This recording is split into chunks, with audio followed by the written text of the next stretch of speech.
Bismillahirrahmanirrahim. Assalamualaikum warahmatullahi wabarakatuh. Alhamdulillah rabbil alamin, wassalatu wassalamu ala nabiyyina Muhammadin wa ala alihi wa sahbihi ajma'in. Amma ba'd. Anak-anakku yang lebih cintai, juga para pendengar serta pemirsa yang mudah-mudahan senantiasa dirahmati oleh Allah Azza wa Jalla, kita kembali melaksanakan kuliah subuh online dengan tema yang baru. Setelah kita menyelesaikan kajian kita mengkaji tips hidup bahagia dengan buku panduan yang ditulis oleh Syekh Abdurrahman bin Nasir As-Sa'di rahimahullahu ta'ala. Kali ini kita akan mengangkat tema baru yang berjudul generasi milenial ideal. Generasi milenial ideal. Kenapa kita mengangkat tema ini? Karena di zaman ini, ketika kita bicara tentang generasi muda, pemuda-pemudi, remaja-remaji, itu kita melihat ada semacam pemahaman yang berkembang bahwa pemuda yang ideal adalah pemuda yang gaul, ya, yang mirip-mirip kayak artis Korea gitu. Sehingga sering kita temukan para pemuda-pemuda yang pengennya itu penampilannya kayak artis Korea. Ya, lemah gemulai gitu ya. Kemudian pakai gincu, ya, pakai bedak ya.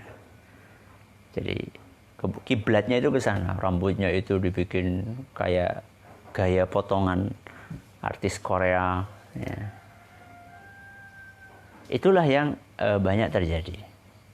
Dan seandainya ada di antara mereka yang pengen berpenampilan macho ya, itu pun yang dicontoh adalah orang-orang yang ngerokok gitu ya, kemudian pakai apa, tato yang penuh di sini, sehingga itulah yang berkembang selama ini. Jadi kalau belum punya tato atau belum ngerokok, itu bukan seorang laki-laki yang ideal ya. Dan ini adalah bentuk serangan ideologi ya. Ini adalah bentuk serangan ideologi, serangan pemikiran. Sehingga jangan kaget seandainya iklan-iklan yang menggambarkan laki-laki ideal itu banyak diusung oleh pabrik-pabrik rokok. Kalau namanya iklan pabrik rokok kan sering kita saksikan di pinggir-pinggir jalan, itu adalah yang ditampilkan laki-laki yang apa? Kekar, ya. Kemudian perutnya apa? Kotak, Six-pack, ya. Penuh dengan tato, ya. Jadi seakan-akan perokok itu seperti itu gitu.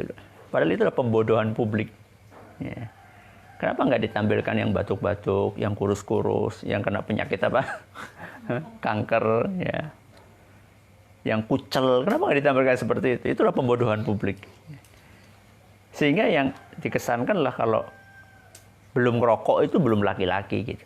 Itulah gambaran yang sekarang sedang disebarkan di dalam benak anak-anak muda. Pokoknya kalau anak muda belum pegang HP itu belum keren. Ya. Sehingga kalau kita perhatikan sekarang itu di jalan-jalan, ya, anak-anak muda yang pada jalan-jalan di pinggir-pinggir jalan, ya, itu rata-rata pada pegang apa? HP, dan merasa bangga. Oh, saya udah bisa pegang HP. Padahal berapa persen HP yang dia miliki digunakan untuk kebaikan? Sehingga tidak sedikit anak-anak yang minder bergaul dengan temannya karena nggak punya HP, atau punya HP tapi HP-nya bukan HP yang keren. Ya. Inilah bentuk serangan ideologi. Kenapa? Kok musuh-musuh Islam itu sangat bernafsu untuk merusak pemuda kaum muslimin? Perlu kita ketahui bahwa anak-anakku dan juga para pemuda-pemudi yang lainnya itu adalah tonggak, adalah tiang dari bangsa Indonesia. Jadi kita-kita ini yang sudah usia 40 tahun ke atas, itu secara hitungan manusia, itu umurnya tidak lama lagi. Nanti begitu kita lewat, begitu kita meninggal dunia, yang akan melanjutkan negeri ini adalah kalian-kalian. Jadi mereka ketika tidak bisa atau kesulitan untuk menghancurkan manusia-manusia, orang-orang generasi dewasa, maka mereka akan menyasar, merusak generasi-generasi muda. Harapannya apa? Harapannya 30 tahun kemudian, maka anak-anak muda yang memimpin negeri ini adalah manusia-manusia yang bobrok, manusia-manusia yang rusak. Sehingga lewat HP itulah kemudian dikenalkan dengan pornografi. Ya, dikenalkan dengan aurat-aurat wanita. Sehingga yang ada di benaknya adalah wanita, wanita, wanita. Pikirannya cuma itu terus. Gak ada pemikiran untuk membela agama, membela negara, gak ada. Sehingga serangannya itu masif sekali. Pikirannya cuma pacaran, pikirannya cuma mikirin wanita. Ya. Dibikin otaknya itu hanya dipenuhi dengan seperti itu. Dan itu tersistem. Ya, secara sistemik, ya, terus-menerus generasi muda itu dicekoki dengan pikiran-pikiran seks bebas yang sedemikian rupa. Ya.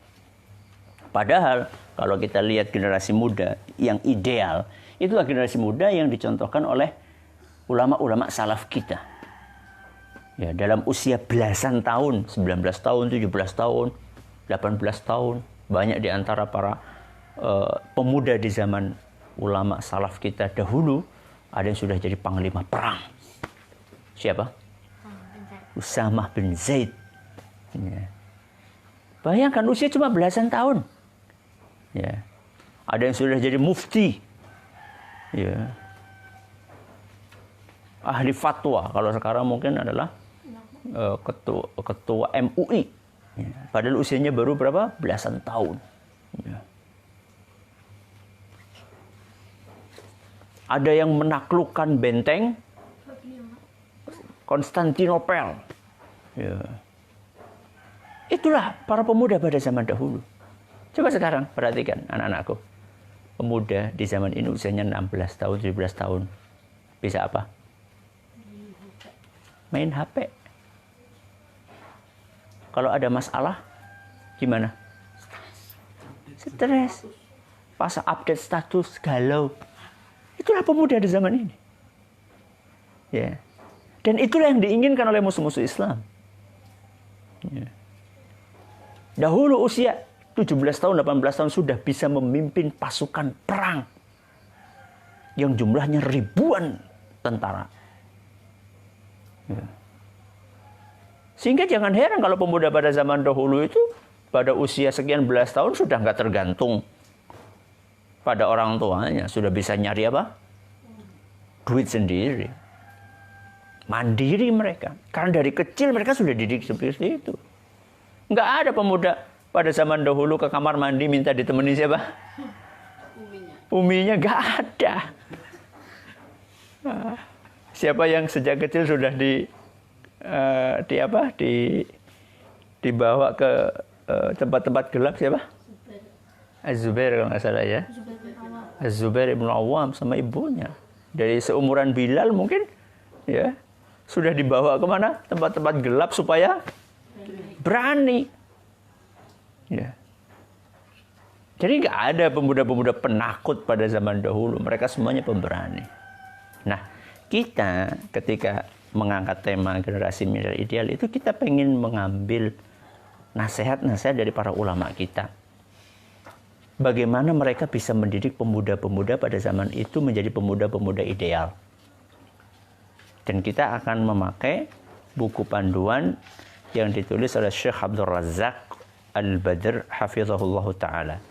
Judul aslinya adalah Min Wasayas Salaf Lisyabab. Apa judul aslinya? Min Wasayas Salaf Lisyabab. Artinya apa? Wasiat salaf untuk para pemuda. Ya, ada beberapa terjemahan dari buku ini, alhamdulillah. dan kita bisa dapatkan secara cuma-cuma, ya. Ada yang diterjemahkan oleh Ustadz Abu Salma, ada yang diterjemahkan oleh Ustadz Jati Purnomo, ya. Itu yang kami ketahui. Kami sengaja pakai yang terjemahan ini, ya, yang diterjemahkan oleh Ustadz Abu Salma, karena di sini dicantumkan redaksi Arabnya, ya. Saya juga pengen anak-anakku nanti latihan membaca bukan hanya Indonesianya saja, tapi juga Arabnya, untuk mengakrabkan kita dengan redaksi para ulama.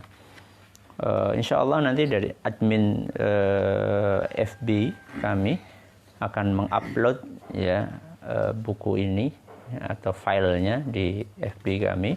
Silahkan nanti bagi para pendengar atau pemirsa yang ingin mendapatkannya bisa di-download di FB kami. Untuk agen kebaikan juga nanti bisa di-share oleh adminnya di grup, ya, di grup.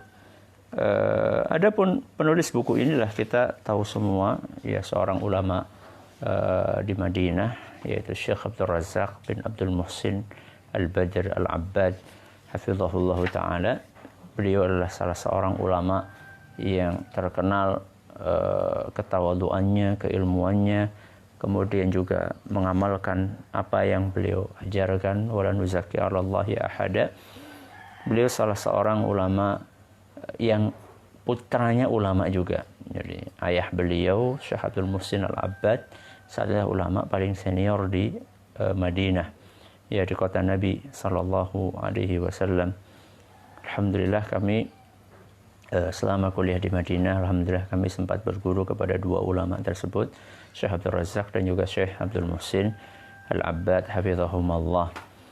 Banyak sekali karya tulis yang dikarang oleh Syekh Abdul Razak, baik yang tebal, yang tipis, dalam berbagai tema akidah, tema akhlak, tema tazkiyatun nufus, dan hampir setiap buku-buku yang beliau karang itu selalu mudah untuk dicerna, ya, selalu mudah untuk dicerna.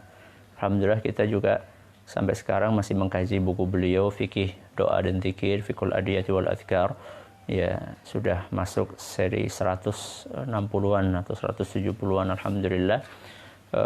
Dan masih banyak lagi buku-buku yang beliau tulis dan ceramah-ceramah beliau di YouTube banyak juga. Beliau juga rutin untuk datang ke Indonesia, ya, hampir setiap tahun, bahkan kadang-kadang setahun sampai 2 kali, berkali-kali ngisi di Masjid Istiqlal dengan diterjemahkan oleh para ustaz-ustaz kita. Inilah buku yang insya Allah akan kita kaji. Insya Allah pada pertemuan yang akan datang kita akan memasuki pembahasan muqaddimah yang beliau tulis.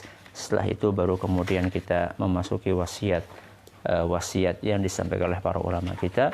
Wallahu ta'ala a'la wa alam. Mudah-mudahan yang sedikit ini bermanfaat. Kita tutup dengan membaca doa kafaratul majlis. Subhanakallahumma wa bihamdika asyhadu an la ilaha illa anta astaghfiruka wa atubu ilaik. Wassalamualaikum warahmatullahi wabarakatuh.